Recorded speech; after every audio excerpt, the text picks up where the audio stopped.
This week on Meaningless Drama, the Silver Arrow Brigade returns to F1 action after taking the summer break off, as all the teams cooled down for the summer break and took a 1-month break to rest before they continue their sprint to the finish for this season. For a lot of fans, they're hoping this season wraps up pretty quickly with how much Verstappen has ran away with the championship.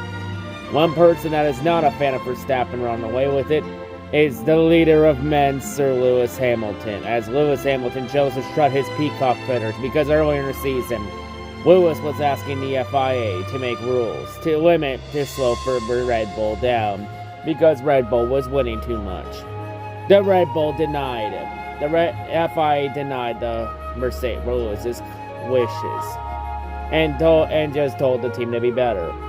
Lewis, of course, did not take this lightly, as Lewis would strut its peacock feathers during the summer break, saying that Red Bull should not be given the chance to pull away and dominate like they are right now, and that the title fight should be a lot closer.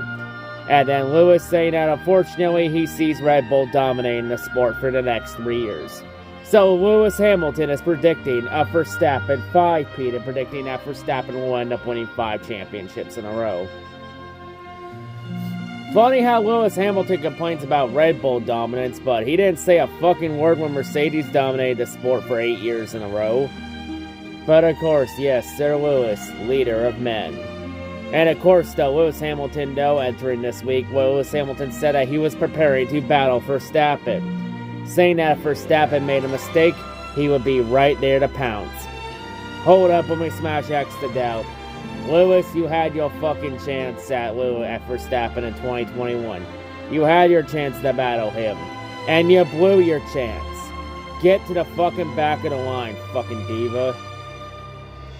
But yeah, that is all the drama that is here this week, as we now head to Sandervoort, the Netherlands, aka Verstappen country. Well, Lewis Hamilton is probably going to get offended by the Verstappen fans booing him, because oh no, he's challenging Verstappen. Oh no, the Verstappen fans aren't gonna like that.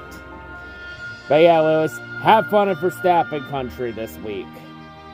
So now our attention shifts to Sandervoort in the Netherlands. For Lewis Hamilton, this is a race he has never been able to figure out,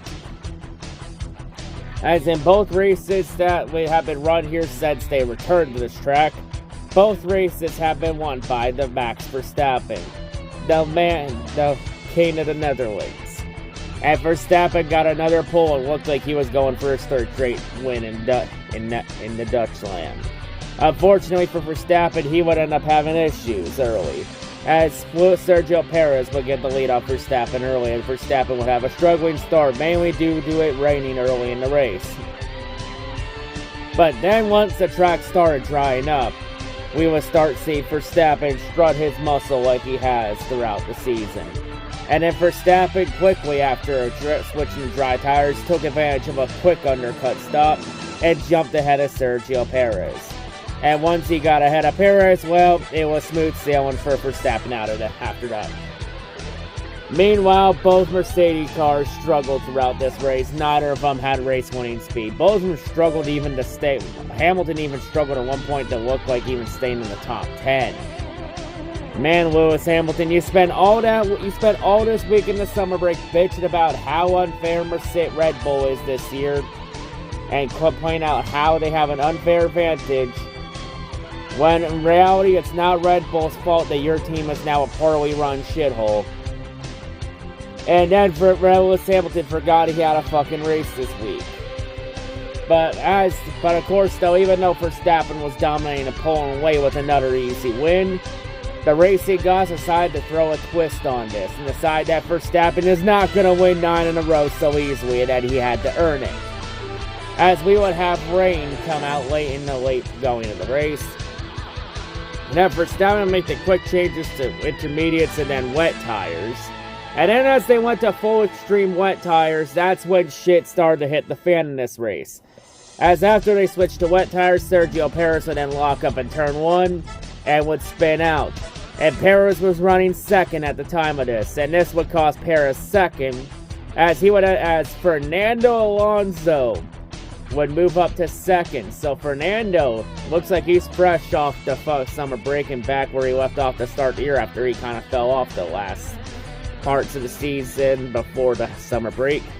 And then Perez goes to third, and then a few moments later, Su Guan Yu would then slam into the tire barrier in turn 1, which would then bring out a virtual safety car. And then a red flag with 8 laps to go, as it was pretty clear that it was way too wet for the drivers to race on the track. So then they decided to let the rain cycle pass out, and then they brought the caution back out as everyone was able to switch to intermediate tires, as we would get a rolling start for the conclusion of this race. And on the rolling start, Verstappen would pull away once again pretty easily. But then during this final run, we would then find out that Sergio Perez was being a naughty boy on pit lane and was caught speeding by the speeding police.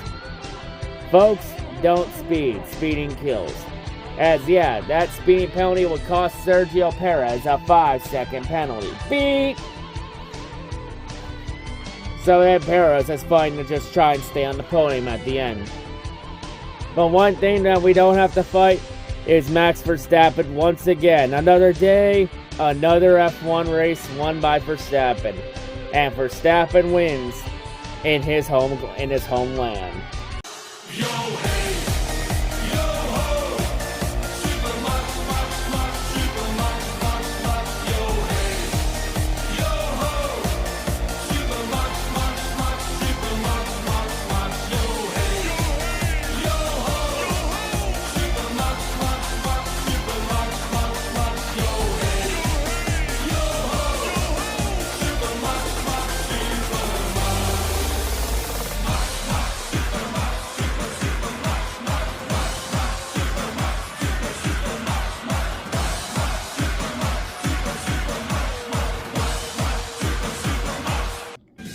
So Max Verstappen gets his 9th consecutive win this season, which ties the all-time record for longest winning streak in F1 history by a single driver, tying Sebastian Vettel's record in 2013 of 9 straight wins. So yeah, Verstappen timed Vettel. As yeah, Verstappen, he earned his 9 straight wins pretty fairly. And Verstappen continues to have a stranglehold on the championship lead. Fernando Alonso, I know it hasn't been that long since his last podium, but it feels like goddamn forever since he last got a podium. As he finished second, and sadly for Sergio Perez, the 5-second penalty would knock Perez off the podium, relegating him to 4th. Which means that moving up to 3rd is Pierre Gasly. The man that replaced Fernando Alonso at Alpine is on the podium with the man that he replaced on the team. Well, that's awkward. But hey, congrats to Pierre Gasly on the podium. And then Lewis Hamilton came home in 6th, and George Russell struggled and ended up retiring the car late. But yeah, and then of course after the race, Lewis Hamilton, he knows the problem that happened after the race, as Lewis Hamilton would go on and blame his race strategist for why the Mercedes were dog shit at Zandvoort today. It wasn't Lewis's fault, because as we all know, nothing is ever Lewis Hamilton's fault. Lewis is never wrong. He makes no mistakes. He is this perfect fucking human being. Lewis Hamilton, nothing's ever his fault. It's always somebody else's fault. As Lewis blamed his race strategist for putting him in a hole they couldn't dig out of. As Lewis said that if he had better race strategists, he could have contended in being Verstappen. Funny joke, Lewis. Ha ha ha ha ha. Ha ha ha. That's a funny one, Lewis. Thinking you could actually compete with Verstappen this year? Oh, Lewis, you're funny. Maybe Lewis should look and go being a comedian once he retires, because that is a hilarious joke. Wait, Lewis was actually being serious? Hold on a second, let me grab my gas can water, and let me laugh at that even harder.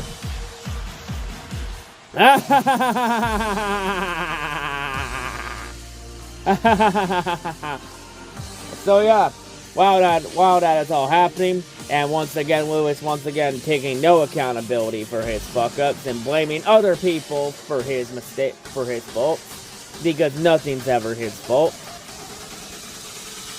I know, maybe Lewis Hamilton should have fucking drove better at Sandoval instead of fucking blame everybody else and queuing his fucking victim complex. But yeah, meanwhile, Verstappen runs away with the championship now with 9 straight wins. And entering Monza next week in Italy, Verstappen has a chance to make history and become the first driver in F1 history to win 10 races in a row.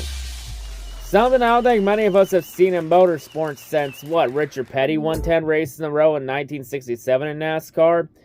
But maybe if Verstappen maybe Verstappen potentially making history in Monza could fix the ratings problem since F1 lost to IndyCar in the ratings this week in America. Wow, you lost to IndyCar in the ratings. I know IndyCar's a better open wheel sport, but Jesus Christ. IndyCar has had terrible marketing, and you fucking lost to them? Oof, that's gotta be embarrassing. But will Verstappen make history next week? Tune in to find out.